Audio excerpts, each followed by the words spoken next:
All right, everybody, it's Jeff with In the Pit Radio, and I am very honored to have back with us Mr. Dave Chandler from the one and only Saint Vitus. How's it going, Dave? Doing good, man. How are y'all doing? We're doing good. A little bummed out. We see that the anniversary tour is kicking off May 8th, and there's only a West Coast run so far. Yeah, because it's actually the run that we did back in like October or whatever it was last year. That was supposed to be the whole United States, but it got cut in half. So this is basically a makeup tour. And our new booking agent decided that he would ask us if we could do like the Born Too Late thing because it's the 35th anniversary. And we're like, yeah, we should because we were just in the West Coast too. So it wasn't planned this way. That's just the way it worked out. Is there plans to? I know that Wino's going over to Europe, and there's a couple festivals, and you guys got a couple fests after that. Is there plans to regroup and maybe hit some of the cities that aren't getting a chance to see Born Too Late in its entirety? Well, I don't know right now exactly what's going on.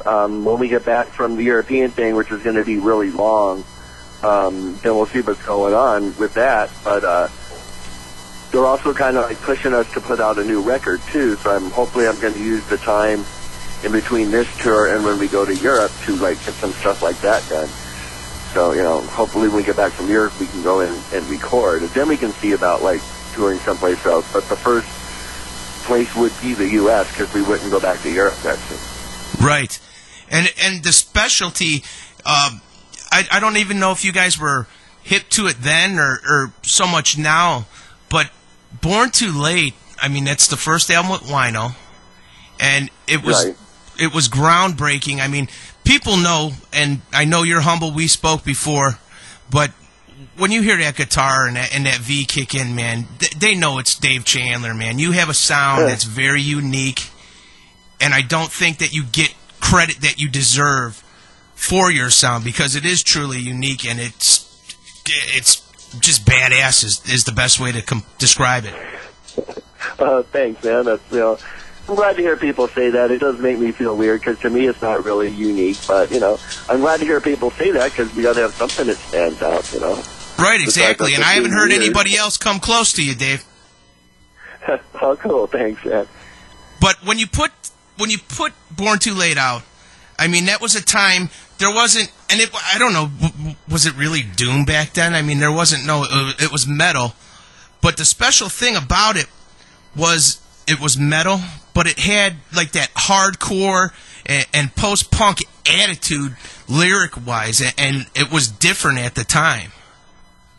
Yeah, I mean, there was no doom metal at all. There was not even really any good metal as far as we were concerned. It was all like hair bands, and the speed bands were just getting started, which was, before thrash even. And we were into like, we never liked the hair bands, but we were into like, some of the faster bands that were at the beginning, like Motorhead, Venom, people like that, But there was never any doom at all. And, as far as having like that kind of hardcore edge, was because by that time we were only doing punk rock shows. We weren't even doing any type of metal shows or rock shows at all. It was just us in pure punk rock. So, we had that like, the DIY attitude thing going on. Right, and you still have it to this day. Yeah, we try, to try and keep that, like, I guess, original edge to it because, we still want to do what we always do. We don't really want to do something that somebody tells us to do, which meaning-wise, we don't want to change for somebody telling us to change, And that's why you have longevity, and it's not a different, I mean, when you put Lily on, it's Vitus. It's not Born Too Late, and it's not Mournful Cries, but it's Vitus, man. You guys have a very distinct sound, and I attribute a lot of that to your guitar, Dave. Well, yeah, I mean, that's what a lot of people say, because I just try to get, like, a lot of super low end in it, as opposed to, like, because most bands, their guitars are either really high end and way above the bass, or they're about on the same level. And I wanted to have, like from the very beginning, I wanted to have a really bass sound, really like hardcore as low end as we could possibly get. And that's probably why it sounds weird. Soundmen used to say it sounded like somebody put a pillow over my amp. Right. But it does. There's nobody that replicates it. And those early days, what was that? That was the mindset then. You had that punk rock mentality, and you just wanted to get out. I mean, you guys played shows with Black Flag, and you were on SST, so I'm sure that, I mean, as another feather in your cap, you guys had to catch a lot of shit going to the punk rock clubs and playing for the hardcore crowd, because you're a metal band. Yeah, I mean, we used to get a lot of, for about 2 years, we pretty much just got shit from all the punk rockers, but, we just gave back whatever they gave us, which earned their respect. And so that right around that was mainly with Riegers. So right around the time when he left and Wino came in, we were already, established in the punk rock scene and out of the metal scene. But we were doing shows with, we did shows with people like GBH and Cro-Mags and Code of Honor and NBC, and, there were people that would call SST's booking agency when they were coming into town to request us to open up because they knew that it would be already volatile when we were done, so they would have a crazy show, So it was great. We didn't miss playing metal at all. We didn't want to play with some band where they can't tell if it's girls or guys. Exactly. And that's a tough thing to do, especially being not punk. So you ended up endearing yourself to all the punk rockers and the hardcore kids at the time. And yeah, I mean, it's like, if they spit on us, we spit back. If they threw stuff at us, we threw stuff back, just like the punk rock bands would do. So eventually they realized, well, the only real difference between them and the hardcore bands is their length of hair and how slow their songs are, because they have the same attitude. So that's why we gained their respect. Absolutely. So when this moniker of Doom came out and you guys were kind of anointed, and again, rightfully so, were you so used to the DIY and the punk and hardcore roots that you were like, fuck that, man, don't be putting that label on us now, we're doing fine on our own? No, not really. We didn't even know what that was. And it was the second time that we went to Europe, the booking agency called us, titled the tour, whatever, The Godfathers of Doom. And I said, what the hell does that mean? And they said, if you play doom metal, and I'm like, okay, what does that mean? And then they said, slow and speaking about, the darker side of life. And I'm like, oh, okay, well, yeah, that sounds about right. And I told Mark Adams that, and he said the same thing. He goes, what the fuck is doom metal? And I was like, well, apparently we are. So that's the beauty of it, because you guys were at the forefront of it. I mean, technically you were crossover before there was a crossover. Yeah. And then, Doom is, everything is now, Doom this, that, these guys and that. And there's young kids coming out to see you. I mean, in Cleveland, the place was packed. I mean, you guys always do well here. But just to see the diversity in age and all that good stuff, I mean, people are finally starting to realize that you guys are the shit, man, and they're coming out and they're supporting, and there's young kids, and I felt like an old man at the show. Well, yeah, I mean, we really like the generations that come out to the show. That's really cool that that happened in the span of time where we were broken up. That doom metal came into its own, and parents that were kids when they went to go see us were playing it for their kids, and it went down to their kids' kids. And so that's really cool to look out into the front and see somebody my age standing next to someone who's just barely old enough to get in. That's cool.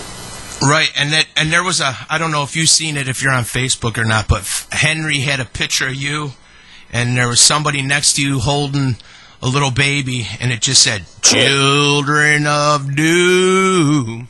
Oh, yeah, that's some friends of ours in their house. But, yeah, that little baby's, whenever they put, a video of us on the TV, she's just mesmerized by it. She'll stand there and touch the TV and everything. Nice. So you're inspiring generations yet to come up. Yeah, or destroying them, one of the two. One of the two. I like to say inspiring. But When you guys were doing this and you got Born Too Late, and I'm focusing on that because that's the album that you're going to focus on. You're going to play it in its entirety on the road. Things had changed.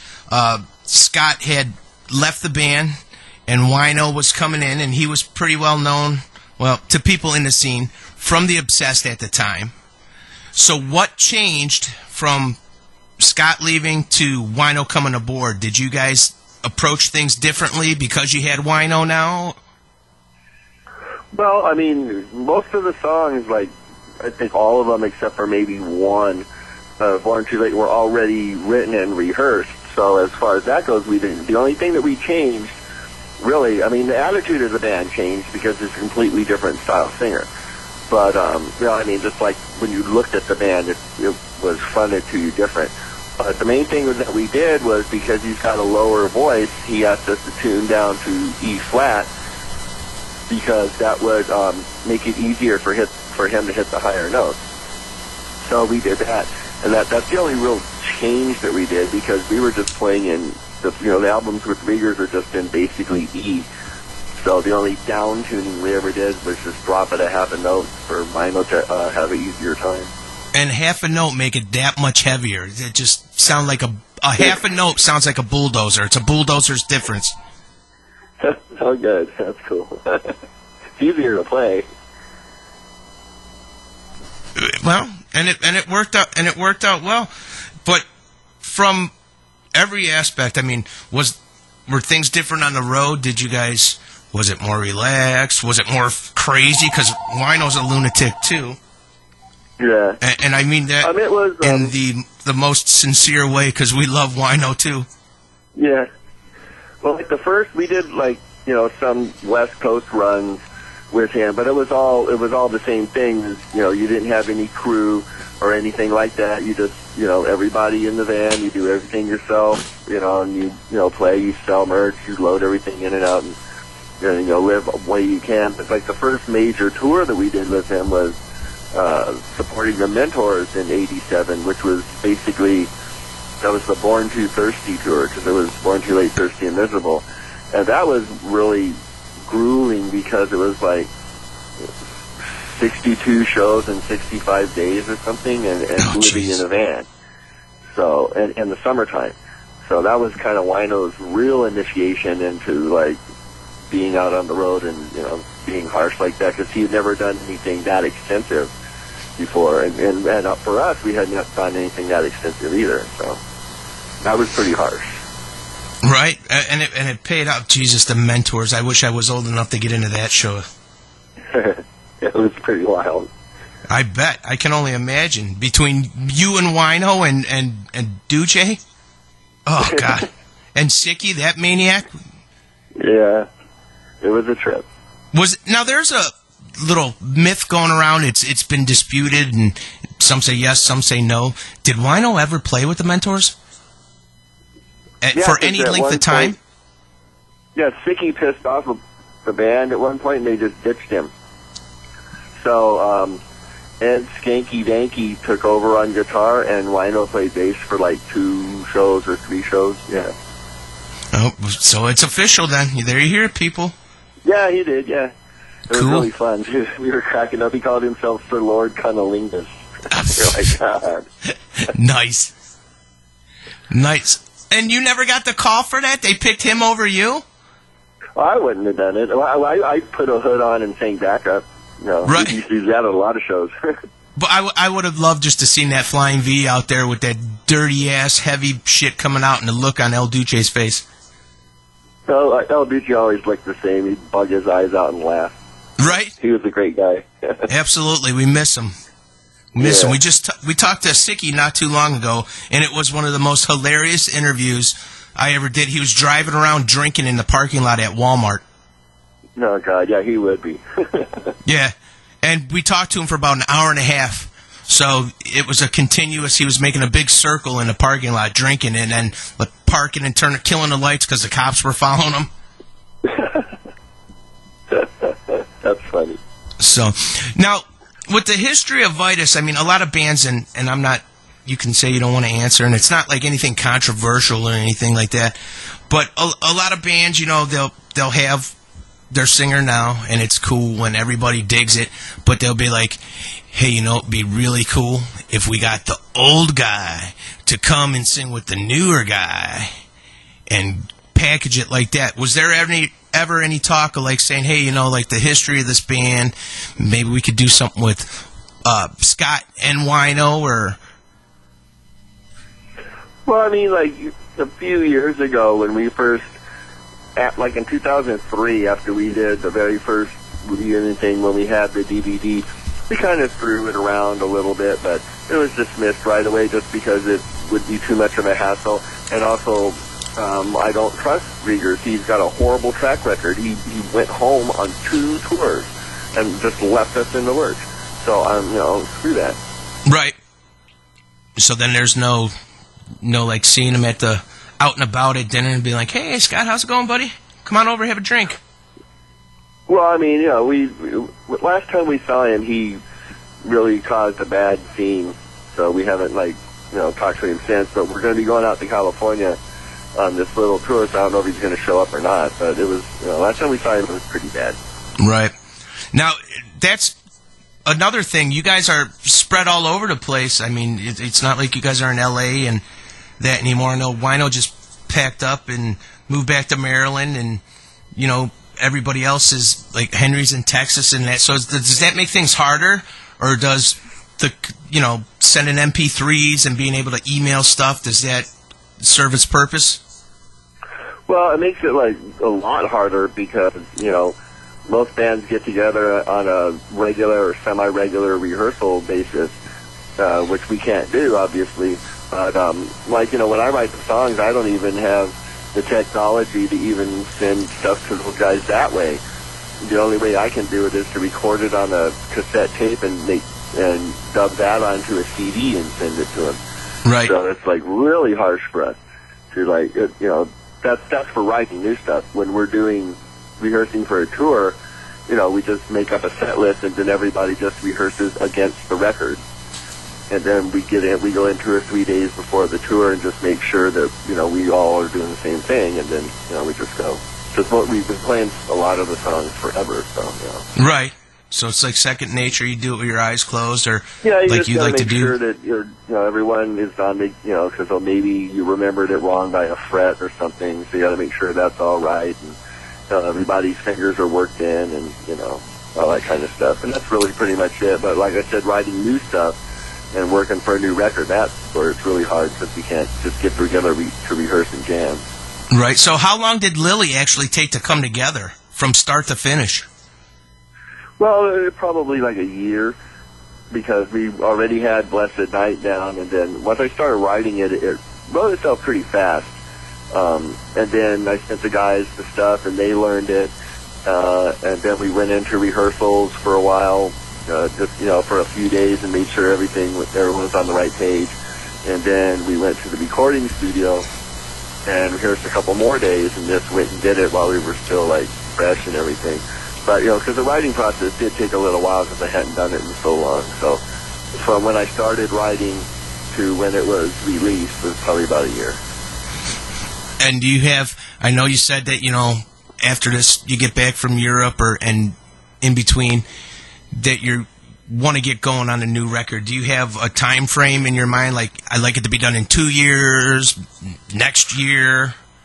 Well, you know, hopefully we could get everything done to get it out by, like, next year. Because I have one song completely finished. The guys haven't heard it yet, but we'll learn that when we get out there for rehearsals, or I'll show it to them. And then I've got a couple other things that I'm working on that aren't quite completely done yet. But, you know, there's a lot of time in between this tour and the one at the end of the year. So you're the main writer then, and you bring everything, and then everybody adds a little something to it, or when you bring it to the table, it's complete and people are just putting their flavor on it and learning it. Yeah, it's complete. They just put their everybody learns it basic. And then once the timing's down, you know, Mark will add some bass frills, or Henry will do, you know, a fancy roll, or, you know, and Wino always is like, okay, Wino, start the verse here, end the verse here. And he's free to put in any inflictions that he wants to, as long as he comes in and goes out at the same time. He could, do whatever, rush it and then hold a note or whatever he wants to do. Right, cool. And is it safe to say, I mean, I haven't seen you guys with more energy, and I know you had a break and everything, but does Henry have something to do with that, being like the new blood in the band, being like the young cat? Well, he's more like, because he plays more the actual Vitus style.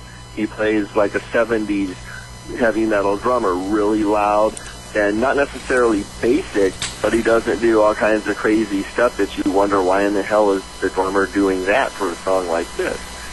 He just pounds the shit out of it, and it gives us a new, it's a different feeling on stage. We feel more powerful, and that goes out to the people. And a lot of, our older fans, like, in particular, Chuck Zukowski, the first time he saw us with Henry, he's like, holy shit, you guys are way more powerful at this time. And that's not a reflection on Armando. He was a great guy, but his style was completely different. Right, it's two different styles completely. Yeah. Henry is a hard hitter, that's for sure. Yeah, and he sounds more like if you take away everything and just listen to the drum track, and you don't know who it is or anything, you would guess that it's somebody from the 60s or 70s, just because of his style, which suits Vitus much better. Right. And do you have to get up on your chops, man, of putting that bad boy behind your back and playing with your teeth and all that good stuff? Is there a little warm-up period for that for you? Not really. I just, I do it a little bit at rehearsal. It's mainly as long as I can get to the point where my fingers don't hurt too bad before we leave. Everything else is just like second nature, because there's little tricks to doing things. It's like riding a bike in a way. It looks like you can do this and it looks spectacular when you've actually only done this. And so I don't lose my tricks. It's just as long as my fingers are working right, then I'll be okay. And you're good to go. You heard it, kids. If you want to be like Dave, you have to be born a badass. No amount of practice can help you become a bad motherfucker like Mr. Chandler. Yeah, I never practice. I just watch TV. What are you watching good nowadays? We practiced like pretty much every day when we first started. The only reason, like I said, we would practice like all the time if we all lived together. But we do what we can. Right. You know what? I'm saying I'm thankful for that, because I don't know if your livers could take you guys being together every day. Yeah, my liver can barely take me living in New Orleans. Right. Yeah. Like, I wonder who's down there you could hang out with, Dave. There's nobody in New Orleans. The Jimmy Bauer, Mike Williams, Phil Anselmo. People, I hang around with Pat Bruder, Downs bass player.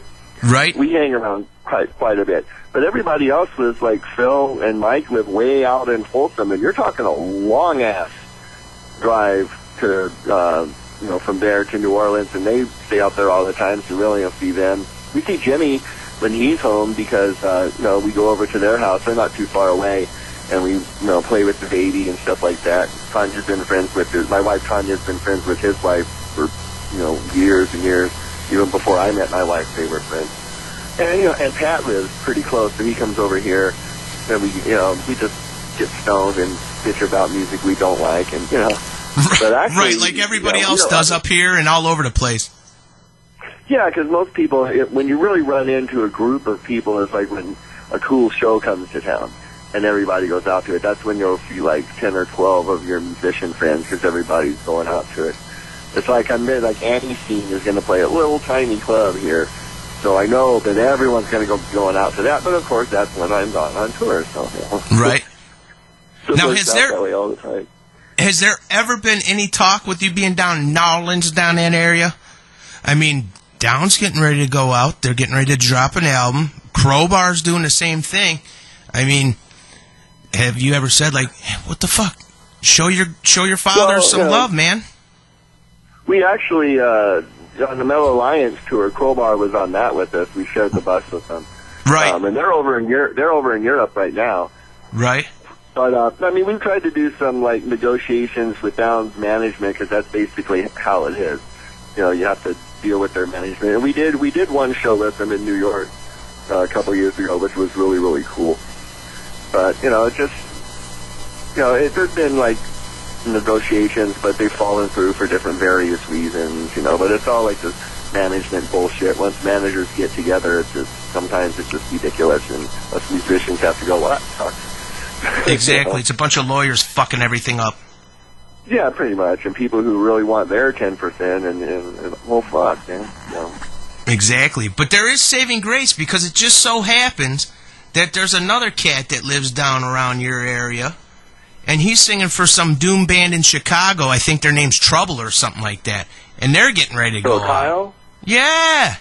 Yeah. Yeah, we haven't really, like, had any discussions with that. That would be more like if we did something with them, would be like a dual headlining trip thing, you know, because it just, I don't know. It would be okay. I mean, I really love Kyle. I haven't talked to Bruce and Rick in like a long-ass time. But, and I don't really see Kyle much since he joined Trouble. I think he's kind of more or less staying in Chicago more than anyplace else. Right. And that brings me to this, and I'm getting sidetracked from the tour and everything, but if you had any say in it, and you could do a big four, a Doom, or just a Doom Fest, in the States, of course, and, of course, Vitus is on it, who else are you putting on the bill with you? Well, I would probably go with, these people were trying to get a package, and it was supposed to be Pentagram, us, Candlemass, and Trouble, and I was like, that would be a good package.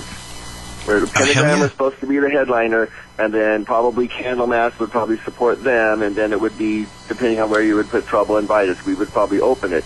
But still, I was like, now that would be good. But that fell through once again because managements couldn't agree with each other, and this and that and this and that. That was a couple years ago. Right. Actually, Lee from Candlemass is the one who told me about it. And I was like, oh, man, that would have been cool. And he goes, yeah, but you know all these assholes are. Like, yeah. Right. Well, I'm going to tell you what, Mr. Chandler. I'm going to work my ass off because apparently I'm getting a little bit of stroke right now. With who, I don't know. I think my kids I have some stroke with, so I'll see who they know. Yeah. But I am trying. Yeah. I'm going to try to get something together, whether we can do it in Chicago or Cleveland. But too many times the states get the shaft on the package deal, you know? They take all that good shit to Europe. Like they did that with the thrash and everything. And not that all those bands are what they once were, but it still would have been cool to see. And not at Yankee Stadium. Yeah. Just like what the Big Four or whatever that was called. Yeah, I remember that one. But there needs to be, I mean, I've been talking to people that are going, and everybody that appreciates Doom has said what you said, the same four bands, man. Pentagram, Vitus. Yeah, pretty much, yeah. Candlemass, and Trouble. Yeah, that would be a good, if you were going to do like a Doom package, that would be the key people to get. And everybody is still active in some form or another. Right. And it's actually another, like another Doom band tied to it. Who would you want to see sing for Candlemass? No, I like Messiah, but that's never going to happen. Right. So, I mean, would you take Yngwie Stooge, or are you going with Robert? Well, I mean, I like the guy, whoever the dude is who sang on the Epicus Doomus Metallicus, I like him second to Messiah.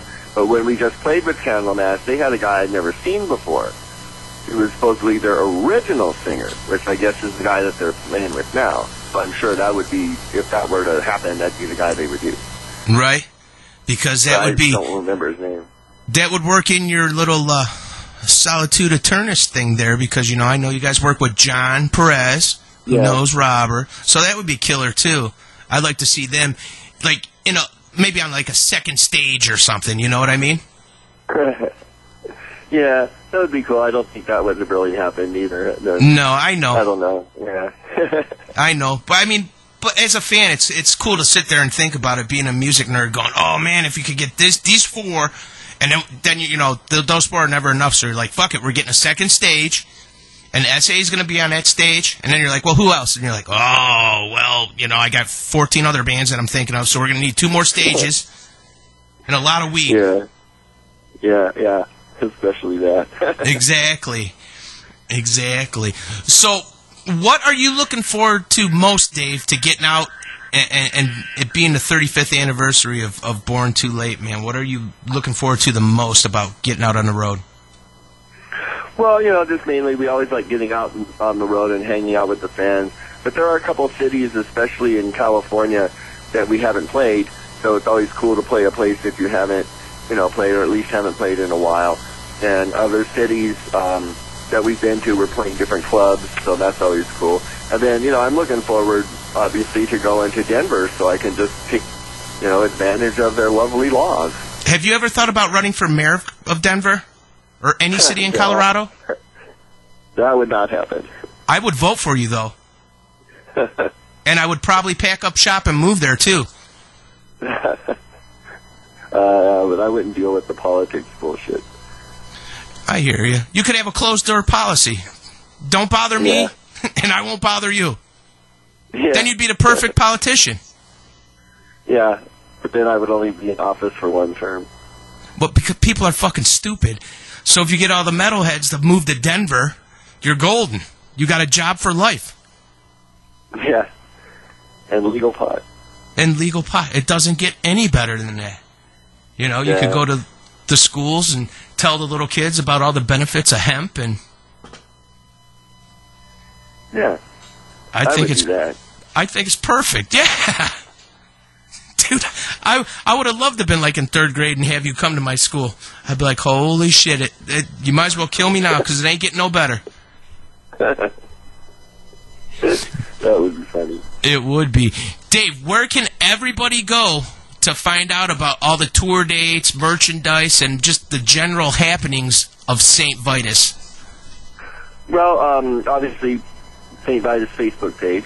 But you can also go to our official website, which is stvitusband.com, and it comes up as the Temple of Saint Vitus, and that has a list of like all of the tour dates, and I think there's like more merch and stuff like that advertised on Facebook.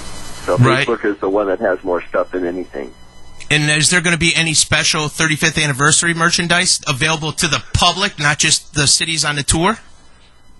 Usually. You can buy just like whatever. Once we start touring, they usually have it up there. But the only thing that we're going to have special is obviously tour shirts. Right. We're going to put out a limited edition of the album cover color Born Too Late, but those will be gone like on the road really fast. Of course. But I think you can still get some of those on eBay anyway. But no, there's nothing really super special related to that other than but I think Brian Mercer's drawing a poster for us. Oh, that's cool, too. For it, too. So that should be good, too, yeah. But, and then that opens the floodgates. Huh? I'm sorry, I didn't mean to cut you off, sir. No, what'd you say? I said that kind of opens the floodgates because now, after the anniversary of Born Too Late, people are going to say, Dave, they're going to be nudging you. Dave, what about Mournful Cries, man? What about 5? You going to do that? You going to tour on that anniversary? So is it something that you guys put thought to? No, not really, because I kind of basically agreed to do this because we do need something different, for doing the States again this early, and so I was like, okay, well, I guess we could do that since it is an actual anniversary. But I'm not really a big fan of people using up most of their set for just one album, which is the way ours is going to be. So I doubt if we'll ever do anything like this again. Right. Well, there you have it, people. So get your ass out and see Saint Vitus perform Born Too Late, which is a badass record. I mean, what is your favorite, Dave? I know that's like having all these kids, and you say, which kid is your favorite, Dave? But do you fancy one over the other, or does one have a special place in your heart more just for where you were as a person at the time when you recorded it and you listen to it now? Well, I think obviously my favorite now would be Lily because I think everybody has played the best that they've ever done on that, and it's the most powerful one. But prior to that, my favorites were Die Healing because of the mix. It sounds the most like an actual record that someone else would put out, because I think all of our mixes suck. And the first album, because the first album is actually live. It's recorded live in the studio with no overdubs or anything, so I really like that one a lot. Right. And that brings up, now, after everything, I think since we're talking history of Vitus, when you guys put COD out, were you happy with that album, or was it just like a filler to get on to the next thing after you see what you got into? Well, we were actually trying to get a different sound, to get a broader audience, which didn't work. But I was never, ever happy with the way that record sounds. It sounds weak.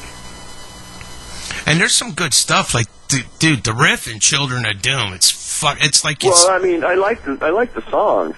It's just the way that it was produced and recorded, this just doesn't have any balls at all. Right. And I like it too. But you know what? I'm prejudiced, Dave. I like everything you do. So a lot of people told me that that's their favorite album. I'm like, man, why?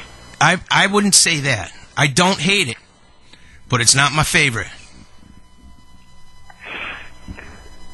It is definitely not my favorite, and I'm prejudiced, man. You guys are fucking badasses, and I'm happy that finally now people, not that you haven't before, but I mean, people are really now, I mean, it's all like Vitus.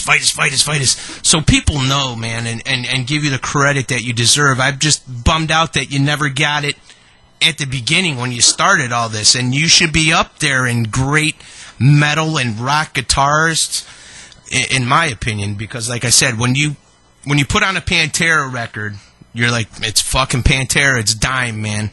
When you put on a Sabbath record, you know it's Tony Iommi. And when you hear anything by Vitus, you know it's Mr. Chandler. So I'm very happy for you that you guys are getting the accolades that you should have had from the very start. Well, thank you, man. Yeah, I mean, we're like, we're pleased.